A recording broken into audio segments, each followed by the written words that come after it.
సాధారణ ఎన్నికలు 2024 ప్రక్రియలో భాగంగా రాజకీయ పార్టీల అభ్యర్థులు నగదు, మద్యం వంటి వాటితో ఓటర్లను ప్రభావితం చేయకుండా చర్యలు చేపట్టాలని కాకినాడ పార్లమెంట్ నియోజకవర్గ వ్యయ పరిశీలకులు సాదిక్ అహ్మద్ అన్నారు. కలెక్టరేట్లో కాకినాడ పార్లమెంట్ నియోజకవర్గ వ్యయ పరిశీలకులు సాదిక్ అహ్మద్, తుని, ప్రతిపాడు, పిఠాపురం, కాకినాడ రూరల్ నియోజకవర్గాల వ్యయ పరిశీలకులు యోగేష్ కుమార్, పెద్దాపురం, కాకినాడ పట్టణం, జగ్గంపేట నియోజకవర్గాల వ్యయ పరిశీలకులు ఏ ఆసిఫ్ బృందం, transport, lead bank, excise, police, commercial tax, postal, coast guard, income tax తదితర శాఖల అధికారులతో ఎన్నికల సన్నద్ధతలపై సమావేశం నిర్వహించారు.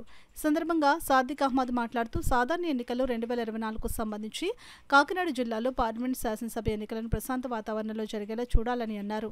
నగదు, మద్యం, ఇతర వస్తువులతో ఓటర్లను ప్రభావితం చేయకుండా పటిష్ట నిఘా ఏర్పాట్లు చేయాలని అన్నారు. బ్యాంకుల్లో అనుమానాస్పదంగా జరిగే లావాదేవీలు, బదిలీలపై అధికారులు దృష్టి సారించాలని అన్నారు.